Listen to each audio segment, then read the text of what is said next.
اما بعد اعوذ باللہ من الشیطان الرجیم بسم اللہ الرحمن الرحیم قال اللہ تبارک و تعالی فی القرآن المجید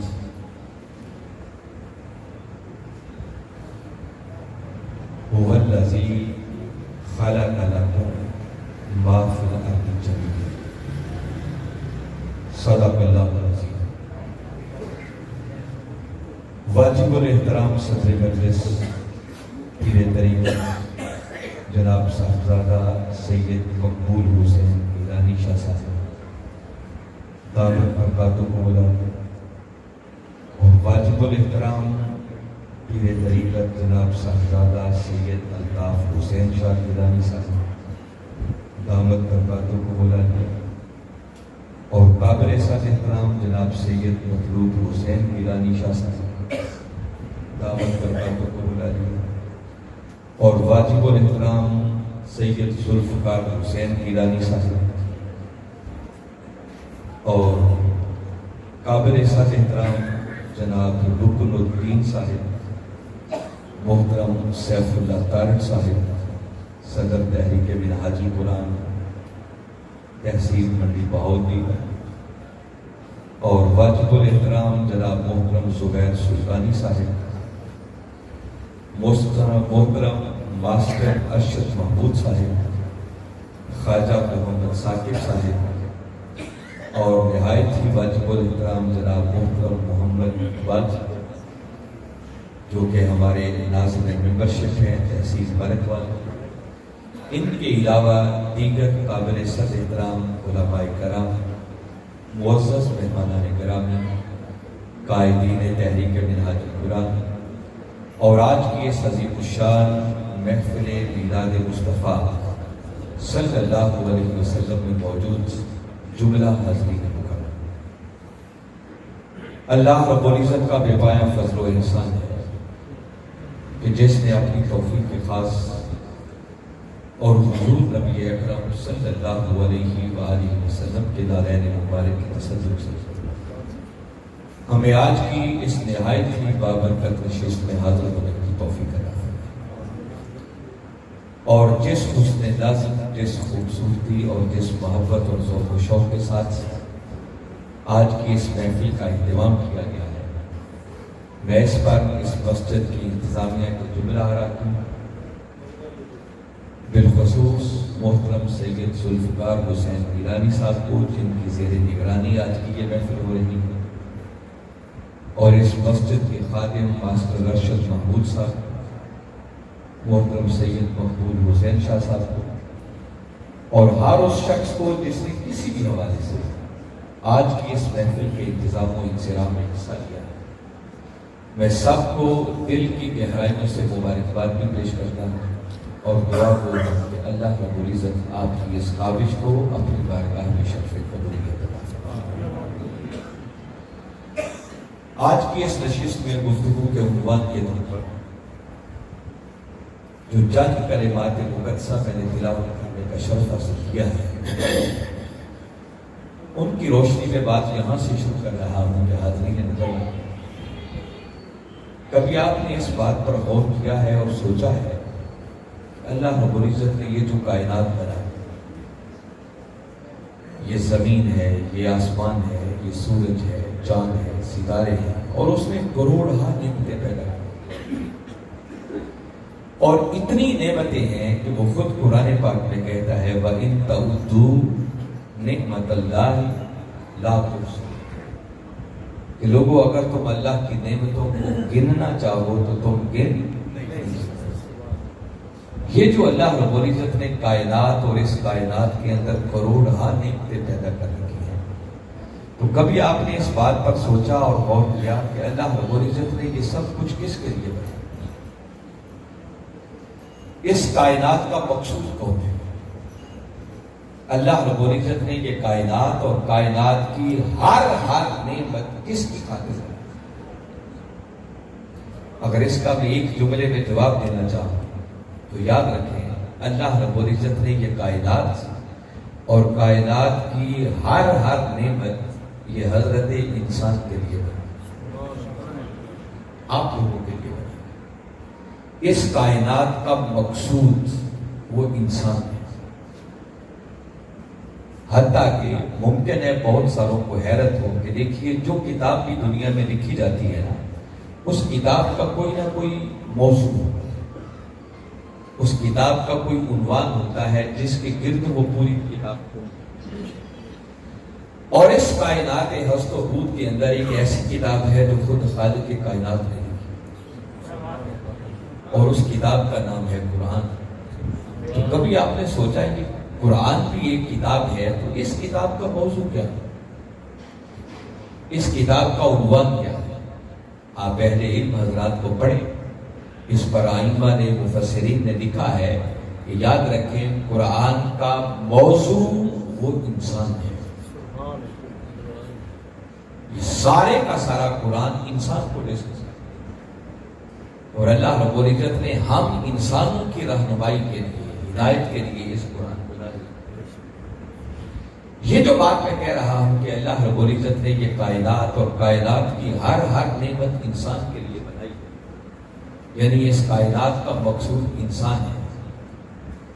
اس بات کو اگر قرآن کی روشنی میں سمجھنا چاہیں، ویسے تو یہ ایسی حقیقت ہے کہ جس میں کسی کو شک نہیں ہونا چاہیے، مگر آپ کی سیٹسفیکشن کے لیے جو کلمات میں نے عنوان گفتگو کے طور پر تلاوت کی، سورہ بقرہ میں باری تعالیٰ نے ایک مقام پر ارشاد فرمایا، وَالَّذِي خَلَقَ لَكُم مَا فِي الْأَرْضِ جَمِيعًا. فرمایا اللہ وہ ہے کہ اے انسانوں، جو کچھ زمین میں ہے اس نے وہ سب کچھ لکم تمہارے لیے پیدا کیا.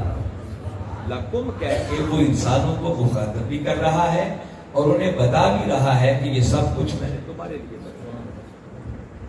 ہو سکتا ہے یہ آیت سن کر کسی کے ذہن میں خیال آئے کہ میں نے تو ساری کائنات کی بات کی تھی اور یہاں تو باری تعالیٰ نے صرف زمین کی بات کی، تو باقی کائنات کدھر گئی؟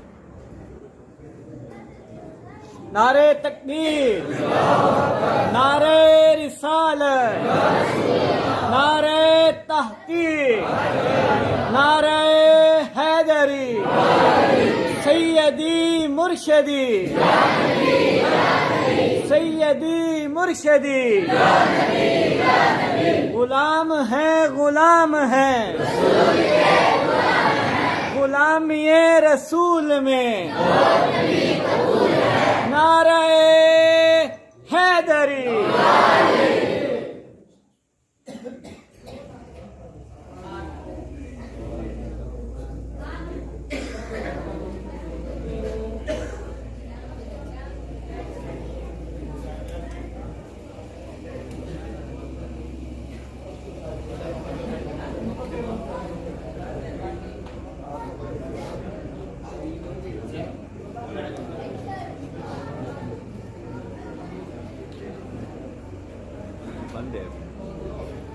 مائک آن نہیں ہے.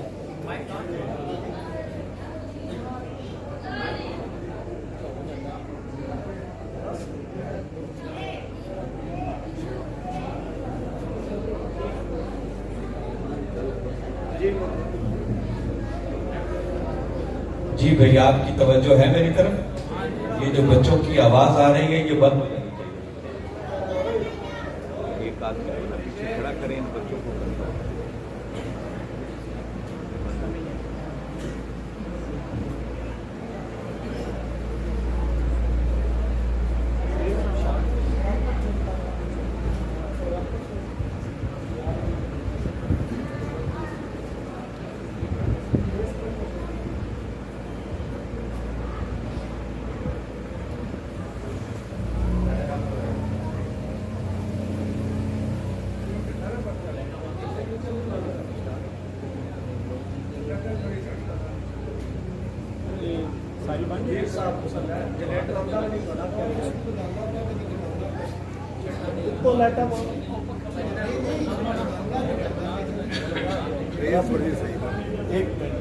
اپنا ساؤنڈ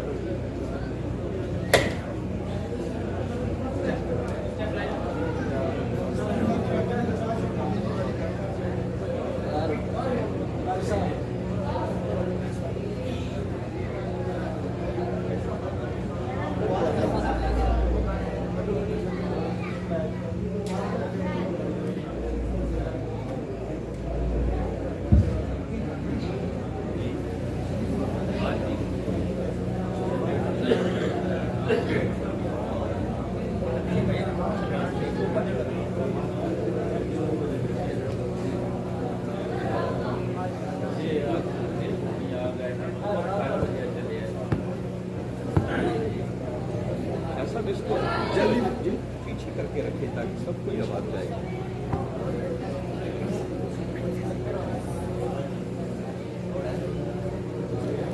اللہ رب العزت نے یہ کائنات اور کائنات کی ہر نعمت کی انسان کے لیے بنائی. میں نے پہلے ایک آیت پڑھی جس پہ باری تعالیٰ نے صرف زمین کا ذکر فرمایا هو الذی خلق لکم ما فی الارض جمیعا. اللہ وہ ہے کہ جو کچھ زمین میں ہے فرمایا ہے انسانوں اس نے وہ سب کچھ تمہارے لیے دیا. اب اگر ذہن میں خیال آئے کہ اس میں تو صرف زمین کی بات ہے تو کائنات کی ہر شے کی بات کہاں ہے, تو دیگر مقامات اگر پڑھے تو یہ بھی ملے گا. میں صرف ایک ریفرنس اور دیتا ہوں. باری تعالیٰ نے ایک مقام پر فرمایا سخر لکم ما فی السماوات و ما فی الارض. یہ جو ہے نا لکم, اس کا مطلب ہے باری تعالیٰ فرماتے ہیں اے انسانوں تمہارے. تو باری تعالیٰ فرما رہے ہیں کہ اے انسانوں جو کچھ زمینوں میں ہے اور جو کچھ آسمانوں میں, جو کچھ پستیوں میں ہے اور جو کچھ بلندیوں میں ہے, اللہ رب العزت نے وہ سب کچھ تمہارے لیے مسخر کر دیا. جس سے پتہ یہ چلتا ہے کہ اگر ان دو مقامات پر اکتفا کر لیا جائے, اللہ رب العزت نے یہ کائنات اور کائنات کی ہر نعمت وہ حضرت انسان کے لیے بنائی, جس کا معنی ہے کہ کائنات کا مقصود انسان ہے. پھر ذہن میں ایک اگلا سوال پیدا ہوتا ہے کہ اگر کائنات کا مقصود انسان ہے اور اللہ نے کائنات کی ہر نعمت انسان کے لیے بنائی ہے, تو جس انسان کے لیے اللہ نے یہ سب کچھ بنایا ہے تو اس انسان کو اللہ نے کس مقصد کے لیے بنایا؟ اگر کائنات کا مقصود انسان ہے تو کیا انسان کا بھی کوئی مقصود ہے؟ تو جواب یس پہ ہے کہ ہاں انسان کا بھی مقصود ہے. اگر میں پہلے ایک جملے میں عرض کرنا چاہوں تو یہ بات اپنے من کی تختیوں پر لکھ دیں کہ جس طرح کائنات کا مقصود انسان ہے اسی طرح انسان کا مقصود خود خدا ہے. اللہ رب العزت نے کائنات کی ہر نعمت وہ انسان کے لیے بنائی ہے, مگر انسان کو اس نے خود اپنی عبادت اور بندگی کے لیے بنائی. یہ بات بھی اس نے قرآن پاک میں اعلان کیا. سورہ زاریات کو پڑھیں, فرمایا وما خلقت الجن والانس الا لیعبدون. فرمایا کہ میں نے جنوں اور انسانوں کو صرف اور صرف اپنی عبادت اور بندگی کے لیے بنایا. اور یہ بات بڑے زوردار طریقے سے کی ہے. اس بات کو کرنے کے دو طریقے تھے.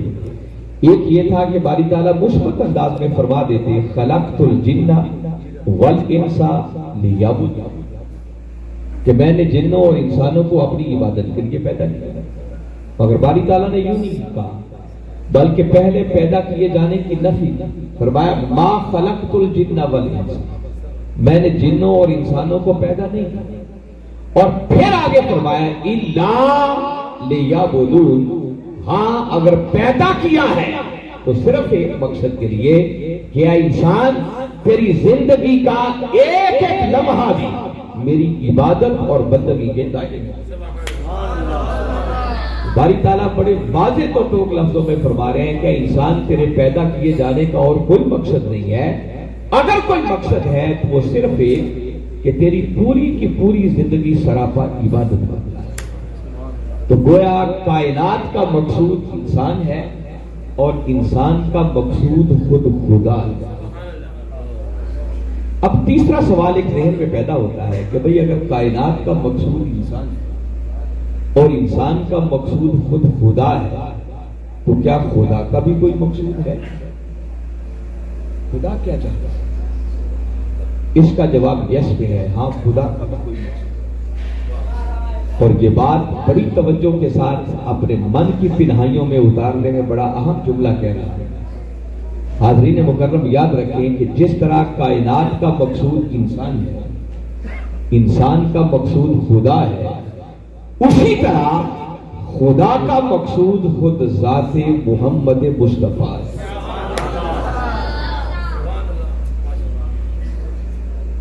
خدا کا مطلوب وہ ہمارے آقا کی ذات مبارک ہے، خدا کے محبوب وہ حضرت محمد مصطفیٰ صلی اللہ علیہ وسلم، خدا کا مقصود وہ خود ہمارے آقا کی ذات مبارک حضرت محمد مصطفیٰ صلی اللہ علیہ وسلم۔ پہلی دو باتوں پر میں نے کوئی زیادہ وقت صرف نہیں کیا، میں نے بس قرآن کی ایک دو آیتیں پڑھی، بات کو سمیٹ دیا، کیونکہ یہ ایسی بدیہی حقیقتیں ہیں کہ جن کا کوئی انکار نہیں کر سکتا۔ ویسے تو تیسری بات جو میں نے کی ہے یہ بھی ان سے کوئی کم درجے کی حقیقت نہیں بلکہ ان سے بھی بڑی حقیقت ہے۔ اور ہو سکتا ہے میری بات سن کر کسی کے ذہن میں یہ خیال کہ علامہ صاحب نے کہیں ایسے ہی جوش خطابت میں تو نہیں کہہ دیا، تو سن لیں جوش میں تو میں ابھی آیا ہی نہیں، تو میں نے جو کچھ کہا ہے بہوش و حواس پوری ذمہ داری کے ساتھ یہ بات کی ہے، اور یہ بات میں دوبارہ آپ کے سامنے ریپیٹ کر رہا ہوں، دوہرا رہا ہوں، پہلے غور سے سنیں، اور یہی بات آج مجھے آپ کو سمجھنا کہ حاضرین مکرم، جس طرح کائنات کا مقصود انسان ہے، انسان کا مقصود خدا ہے، اسی طرح خدا کا مقصود خود ذات محمد مصطفیٰ ہے۔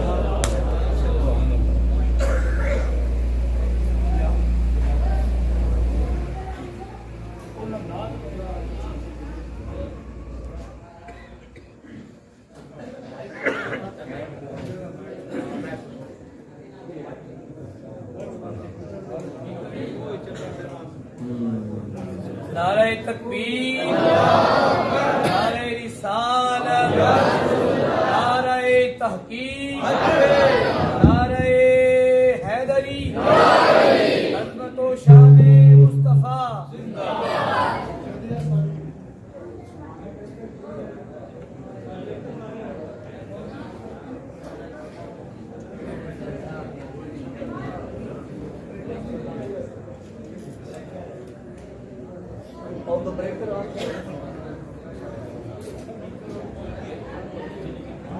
نعرہ تکبیر، نعرہ رسالت، نعرہ رسالت، نعرہ حیدری، نعرہ حیدری۔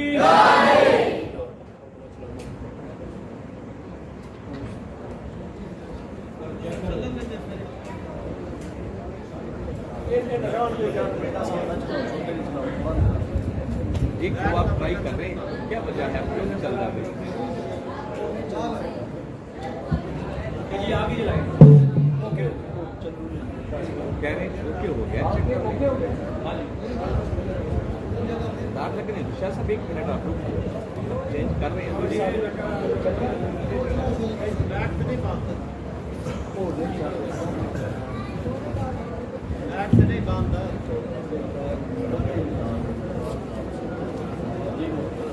ایسے نہیں، یا تو ان کو بٹھا دی انہیں کہ اپنی کوشش کو ختم کر دیں۔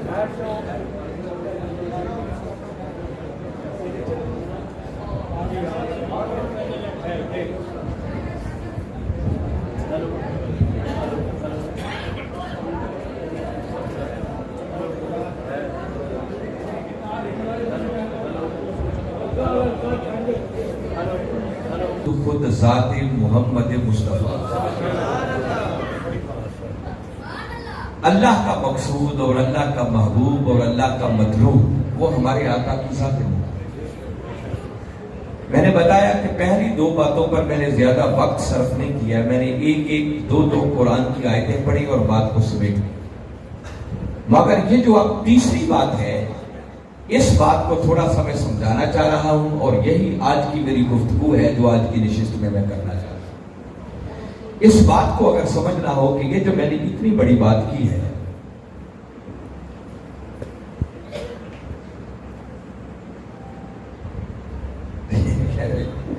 آئی ڈسٹربنس زیادہ ہے شاہ صاحب، معلوم نہیں کیا ہے، انشاءاللہ اللہ خیر کرے۔ اس کا ایک ہی بار علاج کر لیجیے شاہ صاحب، پھر نکل آئے گا ثاقب صاحب، اس کو آگے باہر پھینک دیں۔ ہو گیا جناب، چھاٹ دیں ثاقب صاحب، چھاٹ دیں۔ توجہ بھی سارے توجہ بس۔ مضمون بڑا دلچسپ ہے، یہ آج کی اس محفل کا حصہ ہے کہ میں اس موضوع پر گفتگو کروں۔ یہ جو اتنی بڑی بات میں نے کی ہے کہ خدا کا مقصود خود ذات محمد مصطفیٰ صلی اللہ علیہ وسلم ہے، اس پر ایک بڑی ایمان افروز دلیل ہے۔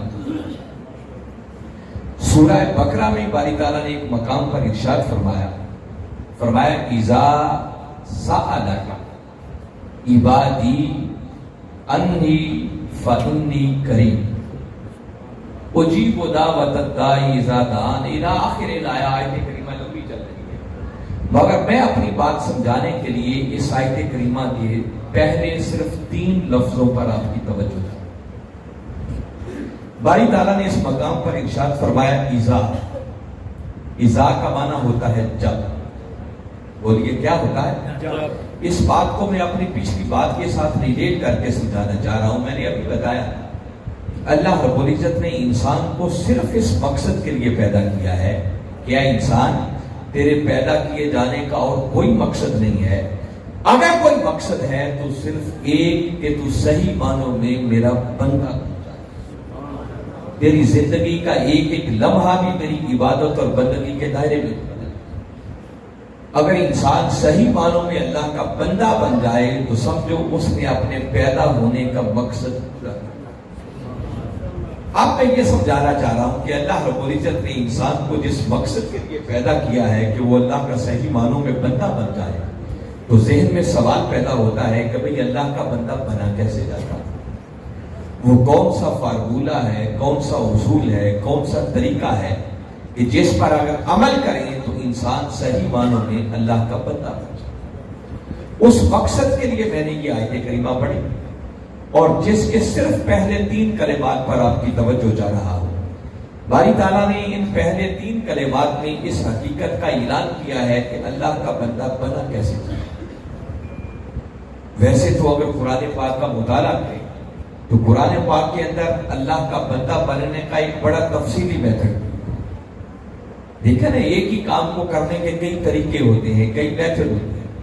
آپ نے کسی جگہ پر پہنچنا ہے تو اس منزل تک پہنچنے کے لیے بھی کئی سڑکیں، کئی راستے جا رہے ہوتے ہیں، کئی راستے بڑے لمبے ہوتے ہیں اور کوئی راستہ بڑا شارٹ کٹ بھی ہوتا ہے، مگر منزل ایک ہی ہوتی ہے۔ اسی طرح ہماری منزل وہ اللہ کا بندہ بننا ہے۔ اب کیسے بنا جا سکتا ہے؟ اگر تفصیل سے اس بات کو سمجھنا ہو تو قرآن پاک کی ایک سورت ہے سورہ فرقان، 25واں سورہ ہے قرآن پاک کا، اور اس کے آخری رکوع میں بات باری تعالیٰ نے یہاں سے شروع کی ہے وَعِبَادُ الرَّحْمَنِ الَّذِينَ يَمْشُونَ عَلَى الْأَرْضِ هَوْنًا وَإِذَا خَاطَبَهُمُ الْجَاهِلُونَ قَالُوا سَلَامًا وَالَّذِينَ يَبِيتُونَ لِرَبِّهِمْ سُجَّدًا وَقِيَامًا إِلَى آخر السورہ۔ آگے اس سورت کے اینڈ پر اس پورے رکوع میں باری تعالیٰ نے گن کر بتایا ہے کہ اس کا بندہ بننے کے تقاضے کیا ہے، تفصیل سے گنوائے، مگر میں اس وقت چونکہ دامن وقت میں اتنی گنجائش نہیں، اس لمبے میتھڈ میں لے جانے کی بجائے آج اللہ کا بندہ بننے کا آپ کو ایک شارٹ کٹ میتھڈ بتا رہا ہوں، اور کوئی میرا بنایا ہوا نہیں بلکہ وہ بھی اس قرآن کے اندر خدا کا آتا ہے۔ ایک لمحے کے اندر بندگی کی ساری منزلیں طے ہوتی ہیں، اور باری تعالیٰ سمجھانا چاہ رہے ہیں کہ لوگوں میرا بندہ کیسے بنا گا۔ تو میں نے عرض کیا تھا کہ اس آیت کے پہلے 3 کلمات پر توجہ رکھیں، یہ جسٹ 2 منٹ لگیں گے اس بات کو۔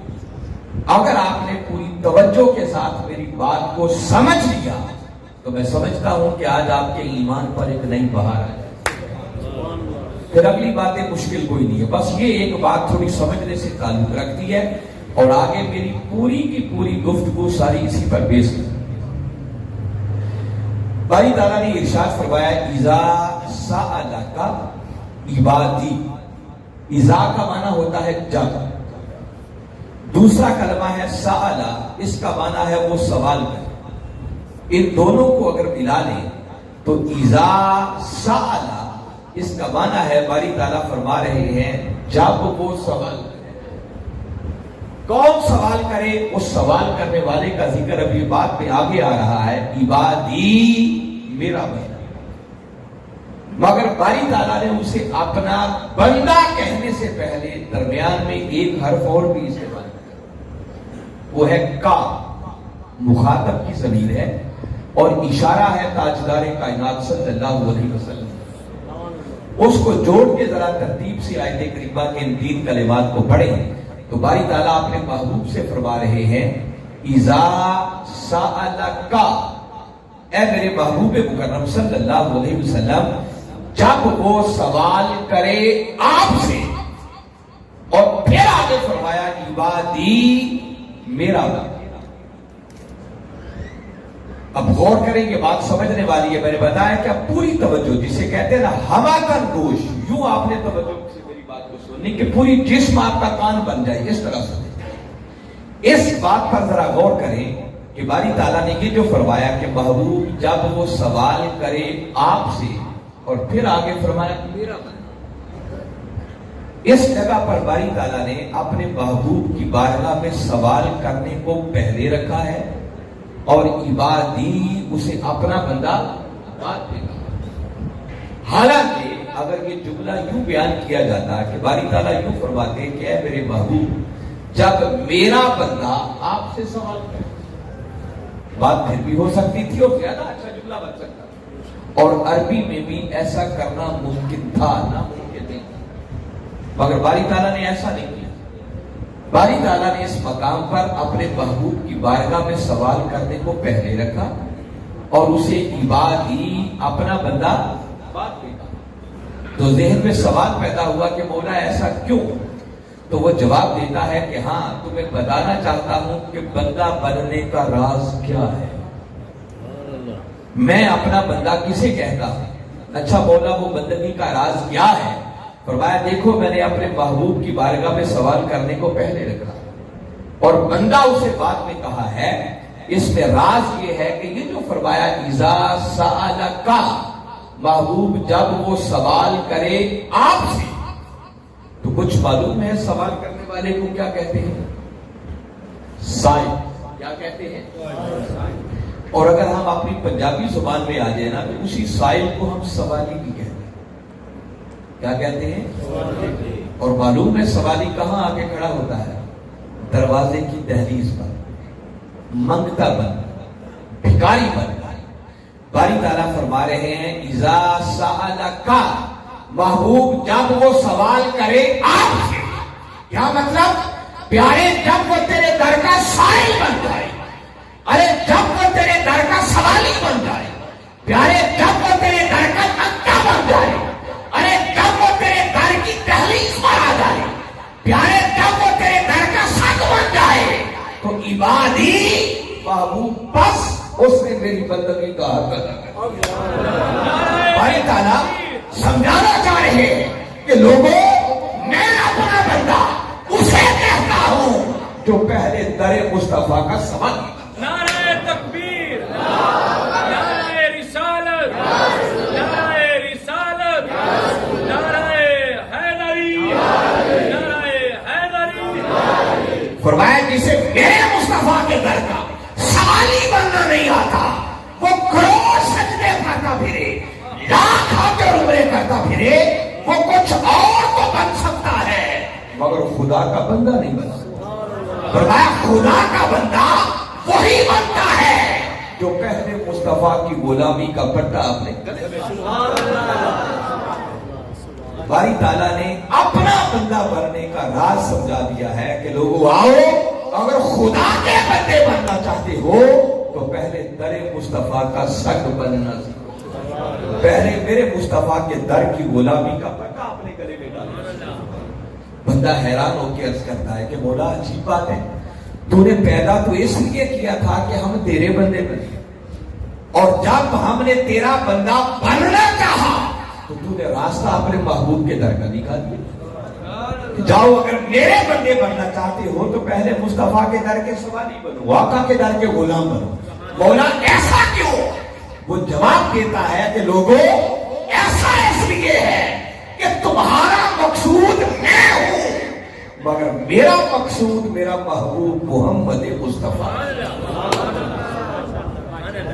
لہذا اگر میرے بندے بننا ہے تو میرا بندہ وہی بنے گا جو پہلے مصطفیٰ کے در کا غلام بنتا ہے۔ بس لوگوں یاد رکھو کہ جو جتنا کملی والے آقا کے در کی غلامی کو پکا کرتا جاتا ہے وہ اتنا ہی خدا کا بندہ بنتا ہے۔ اور جو جتنا آقا کی بندگی کے دائرے سے، غلامی کے دائرے سے دور ہوتا چلا جاتا ہے، سمجھو خدا اس کو اتنا ہی اپنی بندگی کے دائرے سے دے گا۔ یہ تو میں نے قرآن کی سند آپ کو دی۔ ہو سکتا ہے کئیوں کے لیے یہ بات مشکل ہو اور ان کی سمجھ میں نہ آئی ہو، اب یہی بات میں بڑی آسان کر کے آپ کو سمجھا۔ دیکھیے، اللہ کی عبادت کے لیے مختلف عمل ہے، اور باری تعالیٰ تو سمپلی کہہ رہے ہیں کہ بندے تیرے پیدا کیے جانے کا مقصد ہی تب پورا ہوگا جب تیری پوری کی پوری زندگی سراپا عبادت۔ ان پوری زندگی کے اعمال میں سے میں صرف ایک عمل کی مثال لے کے آج کی بات سمجھوں۔ کلمہ پڑھ لینے کے بعد جو دین اسلام کا پہلا رکن ہے، پہلا پلر ہے، وہ ہے نماز کا قائم۔ اور نماز اللہ کی ایک ایسی عبادت ہے کہ جو اللہ کے سوا کسی اور کے لیے ہو سکتی ہے؟ نہیں ہو سکتی۔ سجدہ کسی اور کو ہو سکتا ہے؟ معبود فقط ایک ہے، اور اسی کے لیے نماز پڑھی جاتی ہے، اسی کو سجدہ کیا جا سکتا ہے۔ اب وہ نماز جو نماز صرف اللہ کی عبادت ہے، جس میں کسی اور غیر کی شرکت گوارا، آئیے آج اس نماز کی تھوڑی سی حقیقت آپ کو بتا۔ اگر آپ قرآن پاک کا مطالعہ کریں، اللہ رب العزت نے جس کثرت کے ساتھ بار بار قرآن پاک کے اندر نماز قائم کرنے کا حکم دیا ہے، شاید کوئی اور کام کرنے کا حکم، اس نے بار بار الفاظ بدل کر مختلف پیرائے میں، مختلف انداز میں اس نماز کو قائم کرنے کا حکم۔ مگر حیرت کی بات یہ ہے کہ باری تعالیٰ نے بار بار قرآن پاک کے اندر نماز قائم کرنے کا حکم تو دیا، مگر اس نے نماز پڑھنے کا طریقہ کوئی نہیں بتایا۔ بڑی دلچسپ بات اور حیرت کی، خوشگوار حیرت کی بات ہوتی ہے۔ آپ جائیے، میں ذمہ داری سے کہہ رہا ہوں، اہل علم لوگ بیٹھے ہیں، پورے قرآن پاک کو پڑھ لیں۔ ہم کتنی نمازیں پڑھتے ہیں؟ 5۔ سب سے پہلے فجر کی نماز۔ فجر کی نماز کی کتنی رکھتے ہیں؟ کیا کیا ہے؟ 2 سنت اور 2۔ چاہیے سارے قرآن کو پڑھ لیں، قرآن میں کہیں نہیں لکھا ہوا کہ فجر کی نماز کی 4 رکعتیں ہوں گی، 2 سنتیں ہوں گی اور 2 فرض۔ ظہر کی نماز کی 12 رکعتیں ہیں، قرآن میں کہیں نہیں لکھا کہ ظہر کی نماز کی 12 رکعتیں ہیں اور 4 سنتیں ہوں گی، 4 فرض ہوں گے، 2 سنتیں ہوں گی، 2 نفل ہوں گے۔ الغرض 5 نمازوں کی رکعتوں کا بیان قرآن میں آپ کو نہیں پائیں گے۔ آپ جب نماز پڑھتے ہیں تو نماز پڑھتے ہوئے پہلے نیت کرتے ہیں اور کہتے ہیں اللہ اکبر، تکبیر تحریمہ، پھر اس کے بعد ثنا پڑھتے ہیں، پھر فاتحہ پڑھتے ہیں، پھر کوئی اور صورت بھی لاتے ہیں، پھر رکوع کرتے ہیں، اس کے بعد 2 سجدے۔ ہر رکعت میں یہی کچھ کرتے ہیں نا۔ اگر کام یہی کرنے ہیں لیکن یہ آگے پیچھے ہوتا ہے، کوئی بندہ کہے کہ اچھا یہی کام کرنے ہیں تو میں آج سجدے پہلے کر لیتا ہوں، رکوع بعد میں کر لیتا ہوں، نماز ہوگی؟ جی نہیں ہوگی نا۔ اب یہ ترتیب اتنی ضروری ہے کہ اگر یہ آگے پیچھے ہو جائے تو نماز قائم، مگر اللہ نے اس بات کا ذکر قرآن میں۔ ذہن میں ایک خیال آتا ہے کہ باری تعالیٰ تو نے قرآن کے اندر یہ جو اتنی کثرت کے ساتھ بار بار فرمایا نماز قائم کرو، نماز قائم کرو، نماز قائم کرو، ہماری ناقص عقل تو یہ کہتی ہے کہ تیرا ایک بار کہہ دینا بھی ہمارے لیے کافی، سمجھ آ جاتی کہ نماز قائم کرنی ہے، اور بار بار اس حکم کو دہرانے کی بجائے تو قرآن کے اندر نماز پڑھنے کا طریقہ ہی بتا دیتا، صراحت کے ساتھ 5 نمازوں کی رکعتیں بیان کر دیتے، رکعتیں کیا کیا ہیں وہ بیان کر دیتے۔ اللہ نے کچھ بھی یہ بیان نہیں کیا، بس زور اسی بات پر رہا نماز قائم کرو، نماز قائم کرو، نماز قائم کرو۔ بولا ایسا کیوں؟ اب وہ اس کا جواب دیتا ہے کہ بھی ایسا اس لیے کہ اگر میں سب کچھ قرآن میں لکھ دیتا تو لوگ خالی قرآن پڑھ کے نماز پڑھتے اور کوئی میرے مصطفیٰ کا محتاج نہ رہتا۔ فرمایا نماز پڑھنے کا حکم میں نے دیا، بار بار دیا، تاکہ نماز کی اہمیت کا پتہ چلے، اور طریقہ اس لیے نہیں بتایا کہ جب پڑھنے کا وقت آئے تو بھاگتے ہوئے در مصطفیٰ کے سوا نعرہ تکبیر، نعرہ رسالت۔ فرمایا اسی در کا تو تمہیں سوا نہیں بنانا مقصود۔ اگر سب کچھ ہی قرآن میں لکھ دیتا تو پھر میرے مصطفیٰ کا تو محتاج کوئی نہ رہتا. اور یاد رکھیں ایسا ہی ہوا. بڑی ایمان افروز بات بتا رہا ہوں. باری تعالیٰ نے حکم بھیجا اقیموا الصلاۃ، نماز قائم. صحابہ کرام نے سنا، وہ بھاگتے ہوئے آقا کی بارگاہ اقدس میں آ گئے اور عرض کی آقا ہم نماز کیسے قائم کریں؟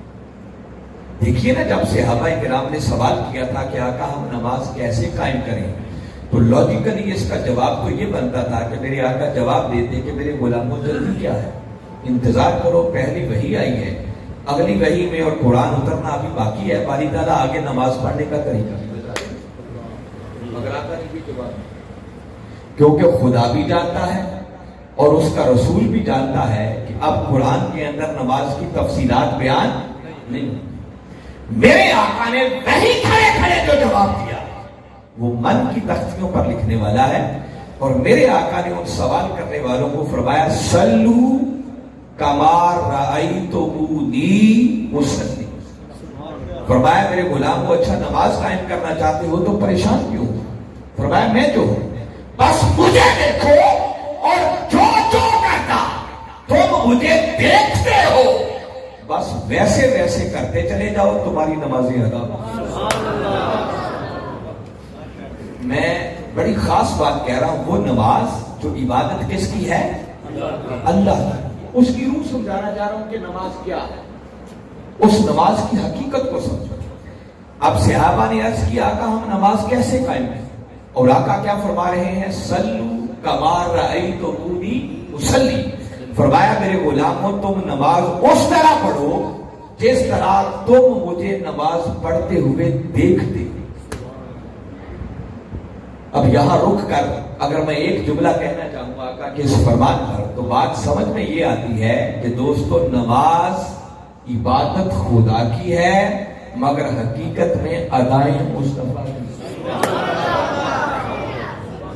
فرمایا مجھے دیکھو بس جو جو کرتا میں دکھائی دیتا ہوں ویسے ویسے کرتے چلے جاؤ، تمہاری نمازیں ادا ہوتی چلی جائے. تو نماز عبادت خدا کی ہے مگر ادائیں کمری والے. یہی وجہ ہے نا، وہ کسی نے کیا خوب کہا ہے کہ مجھے کیا خبر تھی نماز، مجھے کیا خبر تھی رکوع کی، مجھے ہوش کب تھا سجود کا، تیرے نقش پا کی تلاش تھی جو میں جھک رہا تھا نماز. نماز تو نام ہی کمری والے آقا کے قدموں کی تلاش. مگر یہاں رک کر آپ کو ایک اور بڑی ایمان افروز بات بتانا چاہ رہا ہوں. جب صحابہ کرام نے یہ سوال کیا نا کہ آقا ہم نماز کیسے قائم کریں، تو جو آقا نے جواب دیا ہے وہ بڑا قابل توجہ ہے. پھر سنیں، میں ایک ایک لفظ پر آپ کو روک کر سمجھانا چاہ رہا ہوں. میرے آقا نے جواب دیا سلو کما رأیتمونی اصلی. سلو کا معنی ہے تم نماز پڑھو، کما جیسے، رأیتمونی تم مجھے دیکھتے ہو، اصلی میں نماز. فرمایا میرے غلاموں تم نماز اس طرح پڑھو جس طرح تم مجھے نماز پڑھتے ہوئے دیکھتے ہو. ذہن میں سوال پیدا ہوتا ہے کہ آقا یہ جو آپ نے اتنی لمبی بات کی ہے یہ تو صرف 3 لفظوں میں بات مکمل ہو سکتی تھی، سیدھا فرما دیتے سلو کما اصلی. یہ جملہ مکمل تھا، کوئی کمی نہیں. آقا سیدھا فرماتے ہوئے تم نماز پڑھو جیسے میں پڑھتا ہوں. سلو کا معنی ہے تم نماز پڑھو، کما جیسے اصلی میں پڑھتا ہوں. بات مکمل. یہی اگر سمجھانا تھا تو سمپلی کہہ دیا جاتا کہ بھئی تم نماز پڑھو جیسے میں پڑھتا ہوں. مگر آقا نے یہ نہیں فرمایا. فرمایا سلو کما رأیتمونی اصلی. فرمایا میرے غلاموں تم نماز اس طرح پڑھو جس طرح تم مجھے نماز پڑھتے ہوئے دیکھتے. آقا یہ گھما پھرا کے بات کو اتنا لمبا کیوں کر رہے ہیں؟ سیدھا سیدھا فرما دیں کہ نماز پڑھو جیسے میں پڑھتا ہوں. سنیں، بڑی کام کی بات آپ کو بتا رہا ہوں. جواب اس کا یہ ہے کہ آقا فرما رہے ہیں کہ میرے غلاموں اگر میں یہ فرما دیتا کہ نماز پڑھو جیسے میں پڑھتا ہوں تو فرمایا کائنات کے اندر کسی فرد بشر کی مجال ہی نہیں تھی جو مجھ مصطفیٰ جیسی نماز پڑھ سکتا. مجھ جیسی نماز کوئی نہیں پڑھ سکتا. اس لیے وہ تمہیں حکم ہی نہیں دے رہا جو تم کر نہیں سکتے. تو فرمایا پھر کیا کرو؟ فرمایا مجھ جیسی نماز تو پڑھ نہیں سکتے، اب کیا کرو؟ تم مصطفیٰ کو نماز پڑھتے ہوئے دیکھو، بس جو جو کہتا میں تمہیں دکھائی دیتا ہوں، میری اداؤں کو اپناتے چلے جاؤ، بس تمہاری نمازیں ادا ہو۔ غور کریں میرے آقا نے کتنی مائنیوٹ جا کر بات۔ اور اگلی ایک بات جملہ کو رضا کے طور پر بتاتا ہوں، قربان جائے کملی والے آقا کی اس شان پر۔ کئی لوگ ایسے بھی ہیں جو نماز پڑھتے ہیں نا تو معاذ اللہ استغفر اللہ، وہ اپنی کتابوں میں بھی لکھتے ہیں، بیان بھی، وہ نماز کو اتنا خالص اللہ کے لیے بناتے ہیں، وہ کہتے ہیں کہ معاذ اللہ اگر دوران نماز نبی کا خیال بھی آ جائے تو نماز ٹوٹ جائے۔ یہ سوچ ہے، ایک عقیدہ ہے، اور آپ یہ بات اپنے من کی تختیوں پر لکھ لو کہ لوگ تو یہ سمجھتے ہیں نا کہ خیال آنے سے ٹوٹتی ہے، نہیں، خیال آنے سے نماز ٹوٹتی نہیں، بلکہ حق اور سچ بات تو یہ ہے کہ نماز اس وقت تک کامل ہوتی ہی نہیں جب تک کہ کملی والے آقا کا دھیان پکا نہ ہو۔ میں اس کو ایک سبجیکٹ کے طور پر نہیں لے رہا، میں نے پہلے کہا ہے ایسے جملہ مترضا کے طور پر بات آ گئی تو میں کوئی لمبے چوڑے دلائل نہیں، موضوع کے طور پر نہیں، جو حدیث مبارکہ پڑھ رہا تھا اسی حدیث کو آپ کے ذہنوں میں فریش کرنا چاہتا ہوں۔ ذرا غور کریں میری آقا نے کیا صحابہ کرام نے عرض کی، پوچھا آقا ہم نماز کیسے قائم کریں؟ میرے آقا نے سنا اور سن کر فرمایا کہ میرے غلاموں تم نماز اس طرح پڑھو جس طرح تم مجھے نماز پڑھتے ہوئے دیکھتے ہو۔ تو ذرا پورا منظر اپنے ذہنوں میں بنائیں، آقا نے نماز پڑھی ہو اور جن صحابہ کرام نے سوال کیا تھا انہوں نے اب بغور آقا کو نماز پڑھتے ہوئے دیکھا ہو، ذرا دیکھیں آقا نماز کیسے پڑھتے ہیں، آقا نے نیت کیسے باندھی ہے، آقا قیام کیسے کر رہے ہیں، آقا نے رکوع کیسے کیا ہے، آقا نے سجدہ کیسے کیا، کیا خیال ہے کہ دیکھا ہوگا یا نہیں دیکھا؟ بڑا بغور مشاہدہ کیا اور پھر چشمے تصور میں لائیں کہ جب کبھی وہ صحابہ الگ تنہا واپس گھر جا کر اپنی اکیلے نماز پڑھنے لگے ہوں گے، ادھر نیت باندھ رہے ہوں گے، ساتھ سوچ رہے ہوں گے کہ آقا نے نیت کیسے کی،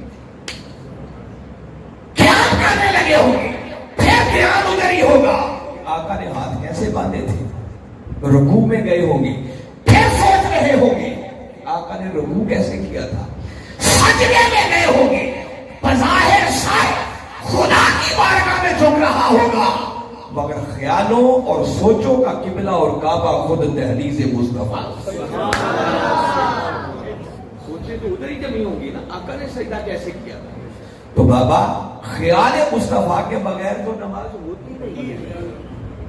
وہ کون سی نماز کہ جس کے بارے میں سوچیں کہ خیال آ جائے تو معاذ اللہ نماز ٹوٹ جائے؟ میں بتا رہا ہوں کہ وہ نماز ہی نہیں ہے جس نماز پہ کملی والے آقا کا دھیان پکا نہ، کسی نے غلط پٹری پر چڑھا دیا کچھ لوگ۔ اب سنے میں یہی بات آ گئی ہے تو اس پر آپ کو ایک دو باتیں اور بھی سناتا ہوں تاکہ آپ کی بات اور پکی ہو جائے۔ ہم تو یہ سوچتے پھرتے ہیں نا کہ خیال آنے سے نماز ہوتی ہے یا نہیں، خدا کی قسم کبھی صحابہ کرام کی نمازوں کو جائزہ، ان عاشقوں کی نمازوں کا عالم یہ تھا کہ کئی صحابہ کرام ایسے تھے جب وہ میرے آقا کے پیچھے باجماعت نماز پڑھتے تو وہ نماز پڑھنے کے لیے جب آقا کے پیچھے کھڑے ہوتے تو ہمیشہ بائیں طرف کھڑے ہوتے۔ کدھر کھڑے ہوتے؟ بائیں طرف آتے بھی پہلے، اور جو امام کے بائیں طرف والی جگہ ہوتی اس میں قبضہ کر کے بیٹھتے۔ ایک دن کسی نے ان سے پوچھا کہ بھائی آتے بھی تم پہلے اور ہمیشہ کھڑے بھی بائیں طرف ہوتے، حالانکہ زیادہ ثواب تو امام کے دائیں طرف کھڑے ہونے۔ یہ مسئلہ تو آپ ہی جانتے ہیں نا کہ امام کے دائیں طرف کھڑے ہوں تو ثواب، تو بھائی وہ تو صحابہ کرام تھے، کیا ان کو اس مسئلے کا پتہ نہیں ہوگا؟ جانتے تھے۔ جب ان سے پوچھا بھائی زیادہ ثواب تو دائیں طرف کھڑے میں ہونے میں ہے تو تم بائیں طرف کھڑے ہو، قربان جائے ان عاشقوں کے جواب پر۔ وہ جواب دیتے ہیں کہ بھائی ثواب ثبوت کے چکر میں ہم کوئی نہیں، وہ جس کو جی چاہے ثواب لے جائے، ہم تو بائیں طرف اس لیے کھڑے ہوتے ہیں اگر ہم دائیں طرف کھڑے ہو جائیں اللہ اکبر کہہ کے نیت بن جائے گی تو پوری نماز میں آقا کا بددعا بکھڑا تو نظر ہی کوئی. اور اگر ہم دائیں طرف ہوئے تو آقا پہلے دائیں طرف سلام پھیریں گے. جب دائیں طرف سلام پھیریں گے، ہم بھی دائیں طرف تھے، ہمارے چہرے بھی دائیں طرف، آقا کا چہرہ بھی ادھر سے دائیں طرف، تو یار کے بکھڑے پہ نظر تو پھر بھی نہ بھولو. کہتے ہیں ہم بائیں طرف اس لیے کھڑے ہوتے ہیں کہ جب آقا پلٹ کر بائیں طرف سلام پھیریں گے تو ہمارے چہرے ابھی دائیں طرف ہی ہوں گے. آقا پلٹ کے جیسے ہی بائیں دیکھیں گے تو یار کے مکھڑے پہ پہلی نظر ہماری. کیا محبت، کیا عشق ہے. جو نماز میں اتنی جدائی بھی برداشت نہیں کر سکتے. اور کئی عاشق تو اس سے بھی آگے گزر جاتے ہیں. وہ کہتے ہیں اچھا تم بائیں طرف کھڑے ہوتے ہو کہ یار کے مکھڑے پہ پہلی نظر تمہاری پڑے گی. وہ کیا کرتے، ان کو جہاں جگہ ملتی وہیں کھڑے ہو جاتے. ادھر آقا اللہ اکبر کہہ کے نیت باندھتے. اور کئی غلام ایسے تھے جو پوری نماز میں اپنا رخ پھیر کے کملی والے آقا کے مکھڑے بھی کرتے. کہاں ہماری نمازیں کہ ہم ابھی اس سوال سے نہیں نکلے کہ نبی کا خیال آنے سے نماز ہوتی ہے یا نہیں ہوتی. اور کہاں ان صحابہ کرام کی نمازیں کہ جن کے عشق کا عالم یہ تھا کہ دوران نماز بھی وہ کملی والے آقا کے مکھڑے کو کرتے. اب اگر یہ بات پھر کسی کے ذہن کو ڈسٹرب کرے کہ میں نے یہ بات کی ہے، اس پر کوئی سند دلیل، تو ایک ایمان افروز مارکا غزوہ بدر، حق و باطل کا پہلا مارکا. اور یہ وہ مارکا تھا جس میں اللہ رب العزت نے اپنے محبوب کے غلاموں کی مدد کے لیے باقاعدہ آسمانوں سے فرشتے بھیجے. فرشتے آسمانوں سے ہوتے. وہ اقبال کا شعر ہے کہ فضائے بدر پیدا کر فرشتے تیری نصرت کو اتر سکتے ہیں گردن سے کتار اندر کتار. اگر بدر میں اتر سکتے ہیں تو اقبال کہتا ہے تم بدر کی فضا پیدا تو کرو، اللہ آپ کی فرشتے دے. جس کا مطلب کہ بدر میں باقاعدہ ملائکہ آئے. اور یہ صرف اقبال کے شعر کی بات نہیں ہے، یہ بات قرآن پاک میں بھی لکھی ہے اور احادیث کی کتابیں تو بھری پڑی. باقاعدہ باری تعالیٰ نے فرشتے دیے. آپ کبھی سورہ آل عمران کو پڑھیں، سورہ انفال کو پڑھیں، بڑی تفصیل کے ساتھ ان فرشتوں کے آنے کا آپ کو ذکر ہے. اور اتنی محققہ بات ہے کہ جس میں کسی شک کی گنجائش نہیں ہے. تاہم میں ان تفصیلات میں نہیں جا رہا، بات لمبی ہو جائے گی. جب مسلمانوں نے جیت، کافر بھاگنے پر مجبور. جب کافر بھاگ گئے اور جنگ مسلمانوں نے جیت لی تو اسی میدان بدر کے اندر میرے آقا نے صحابہ کرام کے ساتھ مل کر با جماعت عصر کی نماز. جس جگہ نماز پڑھی گئی تھی آج وہاں مسجد بنی. جو بدر میں جاتے ہیں لوگ وہاں اس مسجد کے اندر نماز پڑھتے. تو میں عرض یہ کر رہا ہوں کہ جب آقا امامت کے مصلی پر کھڑے تھے، پیچھے صحابہ کرام نے صفیں بنائی ہوئی تھی، تو دوران نماز امامت کے مصلی پر کھڑے کھڑے اچانک میرے آقا مسکرا پڑے. تبسم فرمایا، زور زور سے نہیں ہنسے، بس چہرے کی کیفیت بدلی. جب نماز مکمل ہو گئی، سلام پھر گیا، تو صحابہ کرام جو پیچھے نماز پڑھ رہے تھے عرض کرنے لگے کہ آقا ذرا ارشاد فرمائیں آج اب دوران نماز مسکرائے کیوں نہیں؟ آج کے اس میلاد کے جلسے میں آنے والوں میں آپ سے سوال پوچھتا ہوں، اگر آپ امام کے پیچھے باجماعت نماز پڑھ رہی ہو، نیت بنی ہوئی ہو، حالت قیام میں تو آپ کے دھیان اور آپ کی نظریں کہاں ہوں گی؟ سجدے کی جگہ پر. کہاں ہوں گی؟ اور ایسے میں اگر امامت کے مصلی پر امام کھڑا کھڑا مسکرا پڑے، پچھلوں کو نظر آئے گا امام کیا کر رہا ہے؟ جی شاید یہاں کے رہنے والوں کی نگاہیں تیز ہوں، دیکھ لیتے. جی آتا ہے نظر امام کیا کر رہا ہے؟ تو سادہ سا سوال ہے کہ صحابہ کرام بھی پڑھ تو نماز رہے، آقا تو امامت کے مصلی پر کھڑے مسکرائے تھے، تبسم فرمایا تھا، تو صحابہ کرام کو آقا کا مسکرانا نظر کیسے آتا؟ ارے اس کا جواب سوائے اس کے اور کچھ نہیں کہ وہ صحابہ پڑھ نماز رہے تھے مگر حالت نماز میں بھی بکھڑا یار کا کر رہے. آقا کے بکھڑے پر نگاہیں جمی ہوئی تھی. تبھی تو پوچھا کہ آقا ذرا فرمائیں آپ حالت نماز میں مسکرائے. یہی وہ وجہ ہے کہ جو کسی نے بڑا خوب اس پر بات کہی ہے کہ اذان اصل سے تیرے عشق کا ترانہ اور نماز اس کے نظارے کا ایک بہانہ بنے. ادائے بھی سراپا نیاز تھی تیری. ارے کسی کو دیکھتے رہنا نماز تھی.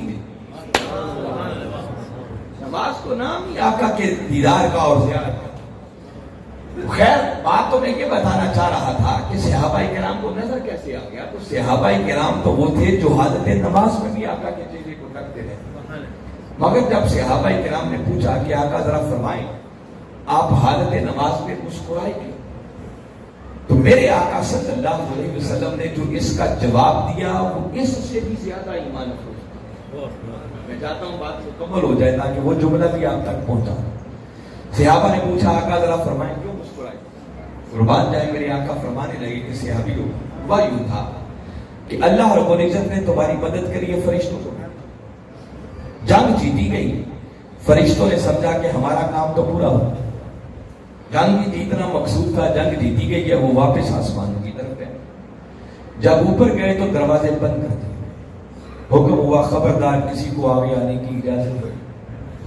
ملائکہ پریشان اور زبانیں ہاتھ سے عرض کر رہے ہوں گے کہ مولا ہم تو بڑے خوش آ رہے تھے کہ جنگ جیت کے آ رہے ہیں, ہمیں شاباش ملے گی, ہمارا داخلہ ہی بند کر دیا گیا. جواب ملا کہ ہاں اچھی بات ہے, جنگ جیت کے آئے ہو تمہیں شاباش ملنی چاہیے, مگر غلطی یہ کر آئے ہو کہ جس محبوب کی خاطر بھیجا تھا ان سے اجازت لیے بغیر ہی آ گئے. پہلے میرے مصطفیٰ سے اجازت ہو کہ آقا کیا چلے جائیں, پھر آنا, پھر تمہیں اپریشیٹ کریں.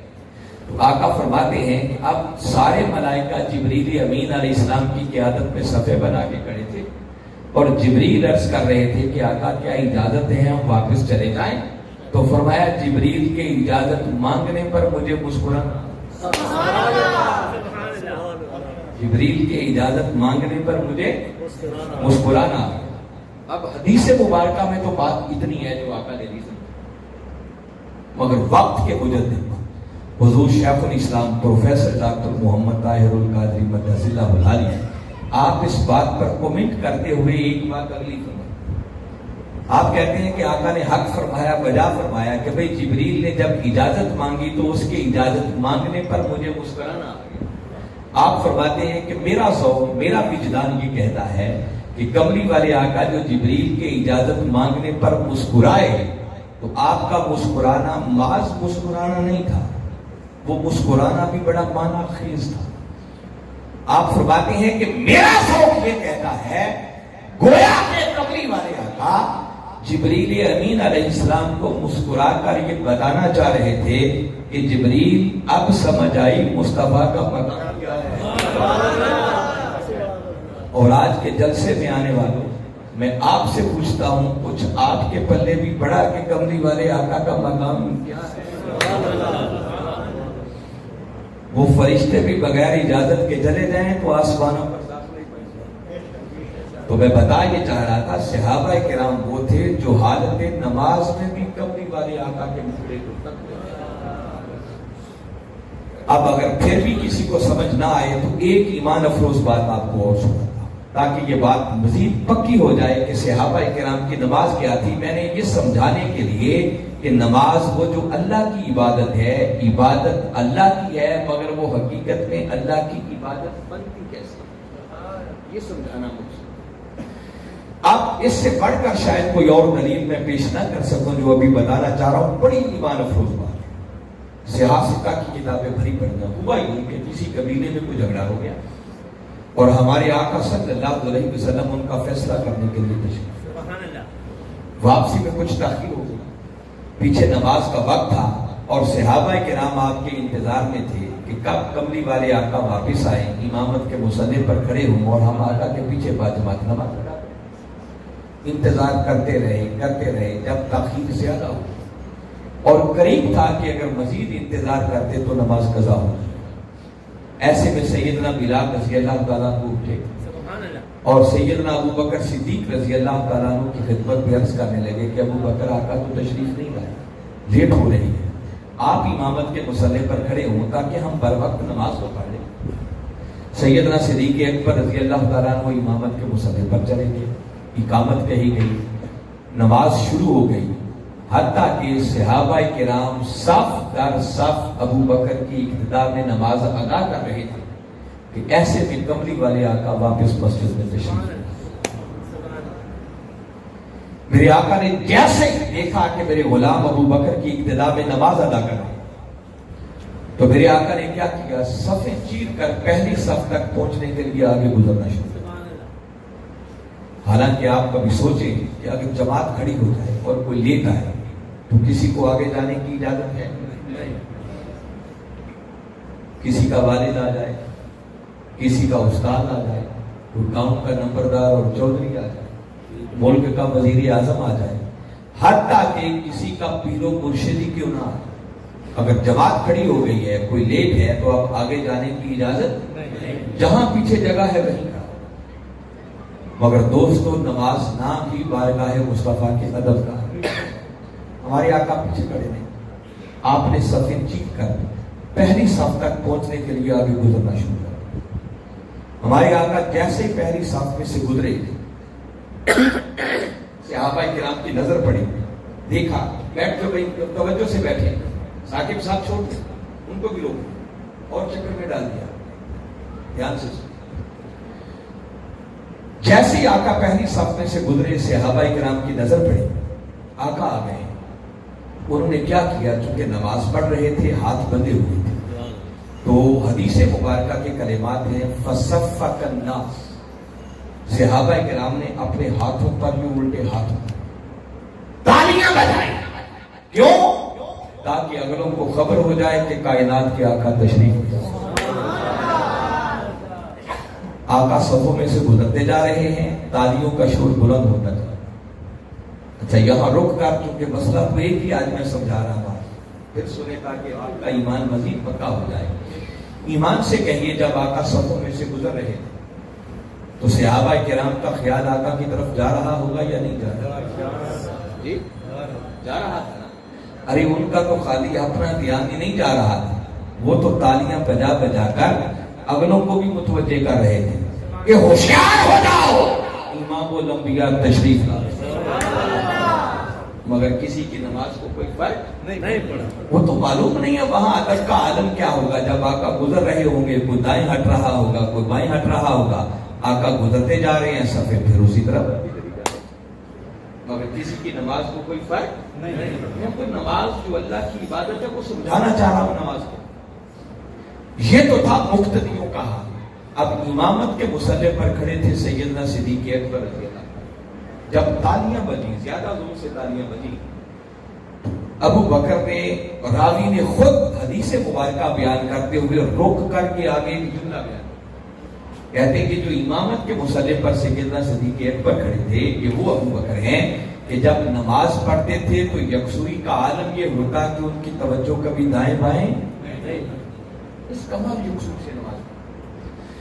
مگر ابو بکر کہتے ہیں کہ اس دن تالیاں اتنی بجیں کہ میں جو امامت کے مصلی پر کھڑا تھا تو سوچنے پہ مجبور ہو گیا کہ کہیں مجھ سے کوئی غلطی تو نہیں ہوگی۔ صحابہ کرام کس بات پہ متوجہ کرتے ہیں؟ پہلی رکعت تھی، ابھی جسٹ سورہ فاتحہ مکمل ہوئی تھی، کوئی غلطی ہوتی تو سمجھ میں آتی۔ جب کوئی غلطی سمجھ میں نہ آئی تو ابو بکر کہتے ہیں کہ دل سے آواز نکلی کہ ابو بکر، سوائے یار کی آمد کے کوئی اور سبب نہیں ہو سکتا، کہیں آقا تشریف نہ لے آئے، جائیے حدیث کو پڑھیے۔ بس ادھر خیال آیا، ابو بکر جو امامت کے مصلی پر کھڑے ہو کر نماز پڑھا رہے تھے، ابو بکر نے مصلی پہ کھڑے کھڑے یوں چہرہ پلٹ کے دیکھا کہ کہیں حضور تو نہیں آ گئے۔ یہ نماز کی کیفیت، صحابہ کی نماز کیا ہے؟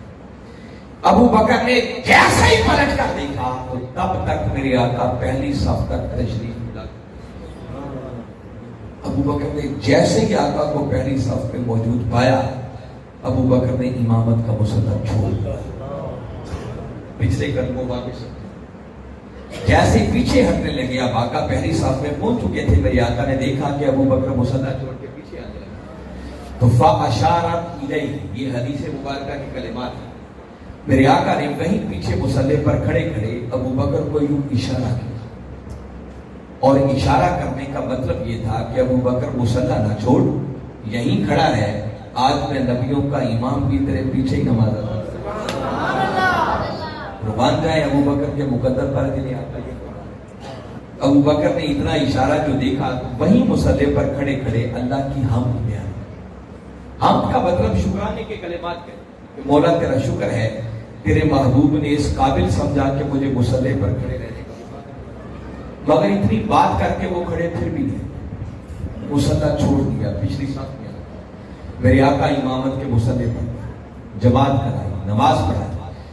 جب نماز مکمل ہو گئی تو میرے آقا نے ابو بکر سے ایک سوال پوچھا، وہیں بیٹھے بیٹھے، سارے مقتدی بھی وہیں سے صحابہ کرام ہے، اور آقا نے ابو بکر سے پوچھا کہ ابو بکر بتا، جب میں نے تمہیں حکم دیا تھا کہ امامت کا مصلی نہ چھوڑ، یہیں کھڑے رہنا، تو بتا میرے حکم کے باوجود بھی تو نے امامت کا مصلی کیوں چھوڑا؟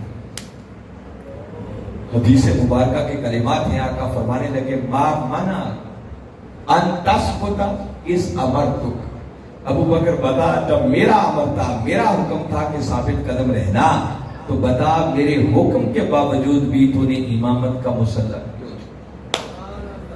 یہ سوال کر دیا میرے آقا نے۔ جواب بتاتا ہوں کہ ابو بکر نے جواباً کیا عرض کیا، مگر اس سے پہلے حضور شیخ الاسلام نے اس پر تبصرہ کرتے ہوئے ایک بڑی ایمان افروز بات، اور آپ فرماتے ہیں کہ میرے آقا صلی اللہ علیہ وسلم نے یہ جو ابو بکر سے سوال پوچھا کہ ابو بکر بتا میرے حکم کے باوجود بھی تو نے مصلی کیوں چھوڑا، تو کیا آقا کو خبر نہیں تھی کہ ابو بکر نے مصلی کیوں چھوڑا؟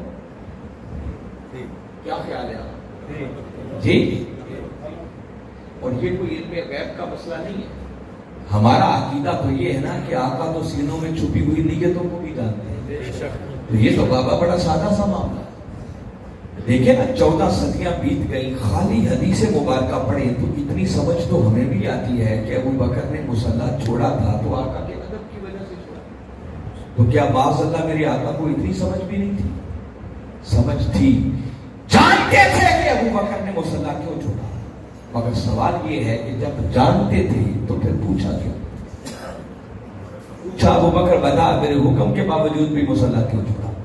حضور شیخ الاسلام فرماتے ہیں کہ میرا ذوق، میرا وجدان یہ کہتا ہے کہ آقا نے جو پوچھا، حکمتیں تو اس میں ہزار ہوں گی جو اللہ اور اس کا رسول بہتر جانتا ہے، مگر ایک بات جو نظر انداز ہونے والی نہیں ہے، وہ یہ کہ شاید آقا نے پوچھا اس لیے تھا کہ جب ابو بکر سے یہ سوال کروں گا ابو بکر کوئی جواب تو دے گا نا، اور پھر ابو بکر جو جواب دے گا، ابو بکر کا وہ جواب قیامت تک فضاؤں میں گونجتا رہے، اور ہمارے آقا ابو بکر کے لہجے میں قیامت تک آنے والی انسانیت کو سنوانا چاہ رہے ہیں کہ لوگوں سنو، ابو بکر کے عقیدے میں بارگاہ مصطفیٰ کا ادب کیا ہے۔ پوچھا ابو بکر بتا میرے حکم کے باوجود بھی تو نے مصلی کیوں چھوڑا؟ قربان جائیں اس پروانہ چراغ مصطفی کے جواب، رنگت کے ساتھ روح کے قدموں سے لپٹ کے عرض کرنے لگے ما کان لابن ابی قحافہ ان یصلی وبین یدی رسول اللہ، عرض کرنے لگے آقا آپ کا حکم سر آنکھوں پر، لیکن ابو قحافہ کے بچڑے ابو بکر کی مجال کہاں کہ حضور پیچھے کھڑے ہوں اور وہ آگے کھڑا ہو۔ یہ جواب ہے جو سیدنا صدیق اکبر رضی اللہ تعالیٰ عنہ۔ اب حاضرین مکرم، حدیث مبارکہ کا مضمون تو یہاں تک میں روک رہا ہوں، مگر یہاں رک کر اب آپ کو لبے لباب اور نچوڑ دینا چاہ رہا ہوں جو آج کی پوری گفتگو کا ہے۔ دیکھیے نماز ہے، نماز بھی باجماعت، اور امامت کے مصلی پر کھڑے ہیں سیدنا صدیق اکبر رضی اللہ عنہ، ایسے میں پچھلے سے پیچھے سے آگا تشریف لے۔ اب صورتحال کچھ ایسی بن گئی، سیدنا صدیق اکبر رضی اللہ تعالیٰ عنہ ایسی سچویشن میں آ گئے کہ اگر اپنی نماز جاری رکھیں تو بارگاہ مصطفیٰ کا ادب جاتا ہے، اور اگر ادب کرنے کے لیے مصلی چھوڑیں تو خدا کی نماز جاتی ہے۔ بیک وقت دونوں کام ایک ہی کام ہو سکتا ہے، یا خدا کی نماز جاری رکھ لیں یا پہلے بارگاہ مصطفیٰ کا ادب کریں۔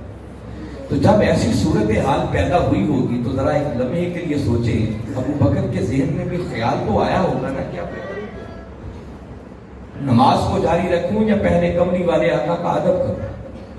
بس ادھر خیال آیا ہوگا، وہ اندر بیٹھا ہوا مفتی بول پڑا ہوگا کہ ابو بکر اگر نماز رہ گئی تو کوئی بات نہیں، قضا بھی پڑی جا سکتی، مگر یہاں کا ادب رہ گیا تو سن لے زندگی بھر کی پڑی ہوئی بھی رد کر دی، کچھ بھی باقی نہیں بچے گا۔ اور قربان جائیں ابو بکر کے فیصلے پر، ابو بکر نے کوئی ایک لمحہ ضائع کیے بغیر خدا کی نماز جیسی عبادت کو بارگاہ مصطفیٰ کے ادب پہ قربان، بولیے کیا یا نہیں کیا؟ اب میں سمجھا رہا تھا کہ نماز کس کی عبادت ہے؟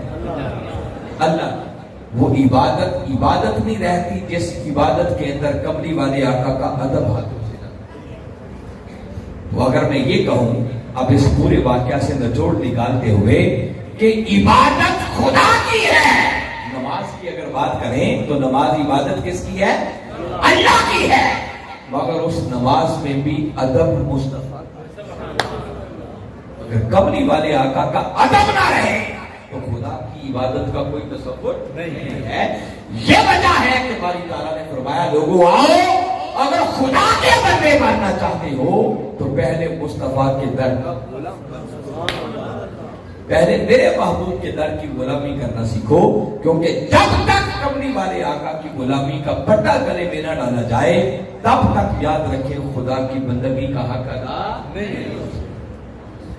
اور آخری بات اسی نقطے پر جو میں سمجھانا چاہ رہا ہوں کہ چلو آج کا یہ مضمون مکمل ہو گیا، نماز کی بات شروع ہو گئی ہے، تو کبھی اس نماز کی حید پر غور کریں۔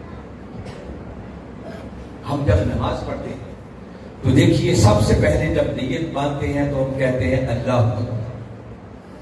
جب آپ اللہ اکبر کہتے ہیں تو آپ نے کس کی بڑائی بیان کی؟ پھر اس کے بعد ثنا پڑھتے ہیں، جب ثنا پڑھی سبحانک اللہم و بحمدک تو یہ کس کی ثنا ہے؟ پھر آپ نے سورہ فاتحہ پڑھی، کہا الحمدللہ رب العالمین، سب تعریفیں اللہ کے لیے، یہ کس کی حمد بیان ہوئی؟ آپ رکوع میں گئے، جا کر کہا سبحان ربی العظیم، یہ کس کی تسبیح بیان ہوئی؟ آپ سجدے میں گئے، پھر کہا سبحان ربی الاعلیٰ، یہ کس کی تسبیح ہے؟ اللہ کی بڑائی، اسی کی ثنا، اسی کی حمد اور اسی کی تسبیح۔ آپ 2 رکعتیں پڑھیں، مغرب کی 3 پڑھیں یا عشاء کی 4 پڑھیں، ہر رکعت میں یہی کچھ پڑھا جائے گا۔ مگر آئیے اب نماز کی قبولیت بتاتا ہوں، نماز بنتی کیسے؟ بندے نے جتنی رکعتیں بھی پڑھی، اب اس نے چاہا کہ مولا میں نے جو تیری بڑائی بیان کی ہے، تیری ثنا بیان کی ہے، تیری حمد بیان کی ہے، تیری تسبیح بیان کی ہے، چاہتا ہوں کہ اب یہ ٹوٹی پھوٹی عبادت کب ہو جائے۔ ذرا نماز کی حید پر غور کریں، جب بندے نے اپنی کوئی عبادت قبول کروانا چاہی تو جواب ملا کہ اچھا بندے، اب اگر چاہتا ہے کہ تو نے جو میری حمد بڑائی اور تسبیح کی ہے قبول ہو جائے تو اب ساری حرکتوں کو چھوڑ، اب دوزانو ہو کر گھٹنے ٹیک کر ادب کے ساتھ پہلے بارگاہ مصطفیٰ میں بیٹھ۔ باری تعالیٰ نے بڑے ادب سے بٹھا لی اور بٹھا کر اب اسے فرمایا، اب نماز کے اندر یہ حقیقت ہے جس کا کوئی انکار نہیں کر سکتا، فرمایا بندے اب ادب سے دوزانو ہو کر ذرا دھیان کر میرے مصطفیٰ کی طرف اور اپنی زبان سے کہہ السلام علیکہ ایھا النبی، اے نبی تجھے سلام۔ سلام کرتے ہیں یا نہیں کرتے؟ جی دیکھیں نا، آپ نماز پڑھ رہے ہو، کوئی قریب سے آپ کے گزر رہا ہو، آپ اس کو سلام کر سکتے ہیں؟ سلام کیا نہیں، نماز گئی۔ اچھا سلام کرنا تو بڑی دور کی بات ہے، اگر وہ جاتا ہوا شخص آپ کو سلام کرتے جواب دے سکتے ہیں؟ جواب دیا کر بھی نماز۔ اور نماز کو ذرا غور کریں، نماز خدا کی عبادت ہے، مگر وہ خدا کی عبادت مکمل نہیں ہوتی جب تک اس نماز میں پہلے مصطفیٰ کو سلام ہوتی ہے نماز۔ پھر اس کے بعد اگلی قابل غور بات یاد رکھیں، یہ مسئلہ آپ کو فقہی مسئلہ بتا رہا ہوں، یہ جو ہم تشہد پڑھتے ہیں التحیات للہ والصلوات والطیبات، یہاں سے لے کر عبدہ و رسولہ تک پڑھنا یہ واجب ہے. کیا ہے؟ اور واجب کا مسئلہ یہ ہے کہ اگر کوئی واجب رہ جائے تو اس کے ازالے کی دو ہی صورت ہیں. کیا؟ یا تو سجدہ صاحب کریں، اور اگر سجدہ صاحب کرنا بھول گئے، آپ نے نماز مکمل کر دی، سلام پھیر دیا، تو آپ کی نماز ہوئی، ساری نماز دوبارہ.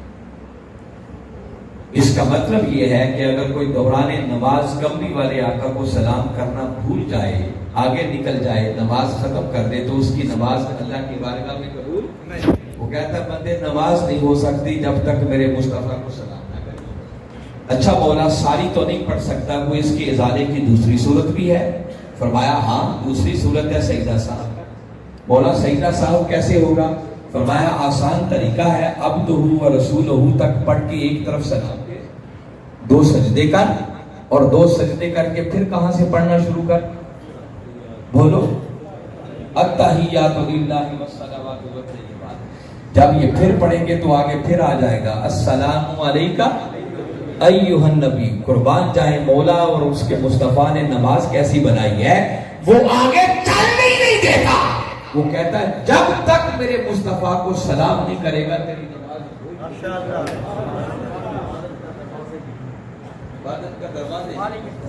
نماز مکمل ہی نہیں ہوتی. وہ آپ کی بندگی، وہ آپ کی صلاح، وہ آپ کی ہم جو اللہ کی بڑائی بیان کی تھی وہ قبول نہیں ہوگی جب تک کہ پہلے بارگاہ مصطفیٰ میں سلام. اب بندے سے کوئی اور غلطی نماز میں ہوگی،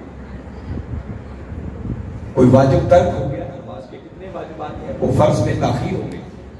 اب اس کی ازالے کی صورت بھی ایک ہی ہے کہ سجدہ صاحب کریں. سجدہ صاحب کیسے کرتے ہیں؟ اتحیات پڑھ رہے تھے، پڑھتے پڑھتے عبدہ و رسولہ تک پہنچے، پھر سلام پھیرے، دو سجدے کریں، پھر اتحیات سے شروع کریں، پھر سلام پڑھیں. قربان جائیں اللہ نے کیسی نماز بنائی ہے. وہ کہتا اچھا بندے پہلے تو نے ایک مرتبہ میرے مصطفیٰ کو سلام کرنا تھا، اب غلطی کر بیٹھا ہے، دوسری مرتبہ پھر سلام کر، تیری غلطی کو معاف کر.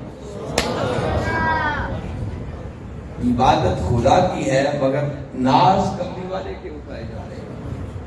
اللہ سمجھا رہا ہے آؤ پہلے اس بارگاہ سے بھی رابطہ کر. اور اسی میں ایک بات بتا رہا ہوں، میں نے سلام کی بات کی ہے. دیکھیے یہ محترم میرے دائیں طرف بیٹھے، میں نے کہا السلام علیکم اور دھیان میرا کسی اور طرف ہو تو دیکھنے والے لوگ مجھے کہیں گے کتنا بدتمیز شخص ہے، سلام ادھر کرتا ہے دھیان کہیں اور. ارے عام انسان کو سلام کیا جائے اگر دھیان اس کی طرف نہ ہو اسے بدتمیزی کہا جاتا ہے. تو نادا انسان وہاں تو حالت نماز میں بیٹھ کر نبیوں کے ایمان کو سلام کرتا ہے. سلام قبلی والے آقا کو کرے اور قبلی والے آقا کا دھیان ہی نہ آئے، وہ نماز اس شخص کے منہ پر دے ماری جائے گی. جواب ملتا ہے کہ بندے لے جا اپنی نماز، تیری نماز کی کوئی حاجت نہیں. اتنی بے ادبی کہ سلام مصطفیٰ کو کرے اور مصطفیٰ کی طرف دھیان دے. کبھی اس کیفیت میں ڈوب کر نماز پڑھیں جب آقا کو سلام کریں اس وقت پورا دھیان قبلی والے آقا کی طرف ہونا چاہیے. اور ایسے ایسے عاشق اور عارف بھی گزرے ہیں، وہ کہتے ہیں کہ جب ہم نماز پڑھتے ہیں اور پڑھتے پڑھتے اس مقام پر پہنچتے ہیں نا السلام علیکہ ایھا النبی، تو کہتے ہیں اتنا کہہ کے پھر ہم آگے چلتے ہی نہیں، یہیں رک جاتے ہیں بریک لگا، اور اس وقت تک رکے رہتے ہیں جب تک قبلی والے آقا کی بارگاہ سے سلام کا جواب نہ آئے. کاش کبھی ہم بھی اس کیفیت میں ڈوب کر ادھر ہم سلام کریں ادھر آقا کی بارگاہ اقدس سے جواب. آقا جواب دیتے ہیں. میرے آقا کا فرمان ہے کہ میرا امتی جب بھی جہاں سے بھی مجھے سلام کرتا ہے میں اس کا سلام سنتا ہوں، جواب. بس دعا کرو کہ خدا ہمیں وہ کان عطا کر دے کہ ہم آقا کے جواب کو سن سکیں. یہ سارا مسئلہ میں نے ایک ہی دے کر آپ کو بات سمجھائی کہ اگر نماز جیسی عبادت وہ خدا کی عبادت نہیں بنتی جب تک کہ بارگاہ مصطفیٰ کا لحاظ نہ کیا، ادب پر حوض خاطر نہ رکھا جائے، بارگاہ مصطفیٰ میں سلام عرض نہ کیا جائے، تو لوگوں ذرا سوچو پھر کملی والے آقا کی غلامی کے بغیر خدا کا بندہ کیسے بنا. تو میں نے 100 باتوں کی ایک ہی بات بتائی ہے کہ آؤ اگر خدا کے بندے بننا چاہتے ہو تو ساری زندگی مصطفیٰ کی غلامی کو پکا کرنے کا، جو جتنا آقا کی غلامی کی نسبت کو پکا کرتا چلا جائے گا سمجھو وہ اتنا ہی خدا کا بندہ بننا چلا جائے گا۔ اور اگر قبری والے آقا کی قدموں کی نسبت کو یہ سر نہ آ سکی تو نہ سجدے کسی کام کے، نہ نمازیں کسی کام کی، نہ روزے کسی کام کے، نہ حج عمرے کسی کام کے۔ عبادت اسی خوش نصیب کی قبول ہوگی جس کے دل میں قبری والے آقا کی محبت اور عشق اور ادب ہو اور تن پر سیرت مصطفیٰ کا پہلو۔ منہاج القرآن اور ڈاکٹر طاہر القادری نگر نگر گلی گلی کوچا کوچا پوری امت کو یہی پیغام دے، یہی اللہ کا پیغام ہے، یہی اس کے رسول کا فرمان ہے، اور یہی پیغام منہاج القرآن دے رہا ہے کہ لوگوں آؤ عشق سرکار کی ایک شمع جلا دو، بعد مرنے کے لحد میں بھی اجالا ہوگا۔ جب تک قبری والے آقا کی محبت عشق اور ادب کے چراغ سینوں میں روشن نہیں ہوتے اور قبری والے آقا کی سیرت طیبہ کو ہم اپنا اوڑھنا بچھونا نہیں بناتے، تب تک صحیح معنوں میں حقیقی کامیابی ہمارا مقدر نہیں۔ وہ محبت اور عشق جس کا ایمان تقاضا کرتا، الحمدللہ 12 ربیع الاول کا دن کل گزرا اور عاشقوں کے ایمان پر وہ ایک بہار کا دن۔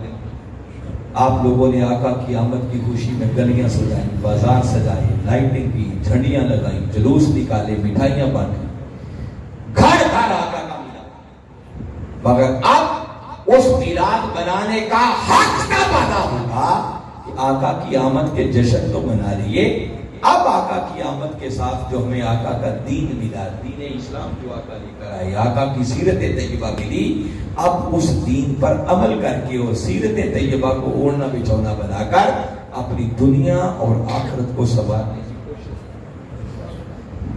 ہمارا عالمیہ یہ ہے کہ ہم آقا کی آمد پر جشن کر لیتے ہیں، گلیاں بازار سجا لیتے ہیں، بس ادھر میلاد گزرا پھر رسول اپنے گھر ہم اپنے۔ یہ میلاد بنانا نہیں، یہ ادھورا میلاد ہے۔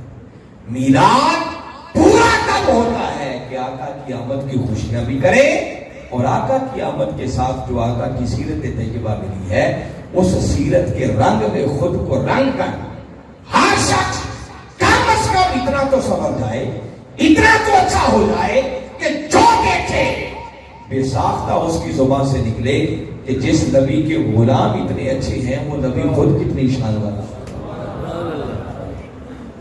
اور یہ ظلم ہے، اپنی جان پر ظلم ہے۔ آقا کی آمد کے ہم جشن کرتے ہیں مگر 5 وقت کی نماز کی بھی فرصت ہے۔ اللہ نے مال دیا ہے تو زکوٰۃ ہم کوئی نہیں، رمضان آ جائے تو روزے رکھنے کی توفیق ہمیں نہیں۔ جس دین کو مانے بیٹھے ہیں، اللہ نے ایک ہی کتاب قرآن کو نازل کیا ہے، مگر گریبانوں میں جھانک کر دیکھیں ہم میں سے کتنے ہیں جن کو صحیح ڈھنگ کے ساتھ وہ کتاب پڑھنا آتی ہے، اور اگر پڑھنا آتی ہے تو وہ کتنے ہیں جو پڑھیں تو ان کو سمجھ بھی آتی ہے کہ اس کتاب کے اندر لکھا گیا۔ تو سوچیں جس امت کو قرآن پڑھنا کوئی نہیں آتا، جن کو سمجھ کوئی نہیں قرآن میں لکھا گیا ہے، تو وہ عمل اس کتاب کا ساتھ کرے۔ تو میں میلاد کا پیغام دے رہا ہوں کہ جہاں آقا کی آمد پر اتنا خرچ کرتے ہو، جشن مناتے ہو، اب یہ میلاد بنانا تقاضا کرتا ہے کہ آقا کی آمد کے نتیجے میں جو دین ملا ہے، قرآن ملا ہے، اسلام ملا ہے، اس دین کو سمجھ کر اس پر عمل بھی کریں اور اپنی دنیا کو بھی کامیاب بنائیں اور اپنی آخرت کو۔ کم از کم اتنا عہد تو کر کے اٹھنا چاہیے کہ اب 5 وقت کی نماز کبھی کلا ذرا سوچیں نا ٹھنڈے دل سے کہ ہماری ایسی صورتحال نہیں ہے کہ ہم ساری رات جلسے کرتے ہیں، صبح اٹھ کے فجر کی نماز بھی کوئی نہیں۔ ایسا ہوتا ہے تو ذرا دیانتداری سے بتائیں کہ کیا اللہ اس بندے کو چھوڑ دے گا، فرشتوں کو فرمائے گا کہ اچھا ساری رات اس نے راتیں پڑھی ہیں، کوئی بات نہیں، نماز نہیں پڑھی تو چھوڑ دو، مل جائے گی چھوٹ نہیں۔ نماز کا حساب دینا پڑے۔ یہ جو ہم نے تصور بنا لیا ہے نا کہ بس نمازیں بھی کوئی نہیں پڑھنی، زکوٰۃ ہم نے کوئی نہیں دینی، روزے ہم نے کوئی نہیں رکھے، والدین کا ادب ہم نہ کریں، رشتہ داروں کے حقوق ہم ادا نہ کریں، جھوٹ ہم بولیں، کم ہم تولیں، لڑائی جھگڑا دنگا فساد سارا سال جو کچھ ہوا کر گزرے، بس سال کے بعد ربیع الاول آیا، میلاد کا ایک جلسہ کیا اور سوچا اب بیڑا ہی پار۔ یہ کسی نے غلط بتا دیا، ایسے بیڑا پار نہیں۔ میلاد یہ نہیں سمجھاتا کہ باقی کوئی کام کرنے کی اجازت، میلاد منانا در حقیقت آقا سے محبت اور عشق کا اظہار کرنا، اور وہ کیسا عاشق ہے جس کو اس محبوب کی سنتوں پر عمل کرنے کی طرف دیا۔ آقا کے لائے ہوئے دین کی فکر ہی کوئی، آقا کیا فرما کے گئے اس سے تعلق کوئی، بس آقا کی آمد کے جشن منا لو، دھوم مچا لو، ساری دنیا کو بتا دو آقا آ گئے، بھئی کیوں آئے، اس بات سے ہمیں فکر ہی کرتے کوئی۔ سن لیں، منہاج القرآن کا پیغام یہ ہے کہ آپ کا میلاد پورا تب ہوگا کہ آقا کی آمد کے جشن بھی کریں، اور آقا کی آمد کے نتیجے میں جو دین ملا ہے اس دین پر عمل بھی کریں، اور خود کو اتنا سنوار لیں کہ جو دیکھیں بس بے ساختہ بول اٹھے کہ جس نبی کے غلام اتنے اچھے ہیں وہ نبی خود کتنی شاندار۔ میں امید کرتا ہوں کہ آج کے اس جلسے کی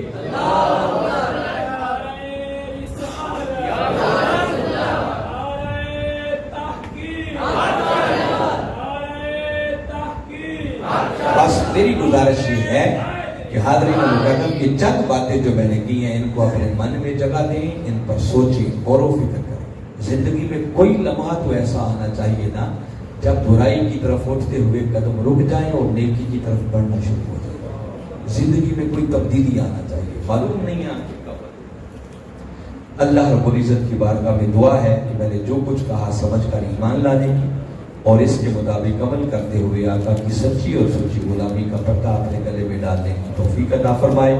اور جن ساتھیوں نے آج کی محفل کا اہتمام کیا ہے میں دل کی گہرائیوں سے ان کو مبارکباد بھی پیش کرتا ہوں اور دعا گو ہوں کہ اللہ رب العزت آپ کی اس کاوش کو اپنی بارگاہ میں قبول فرمائے۔ وما علینا الا البلاغ۔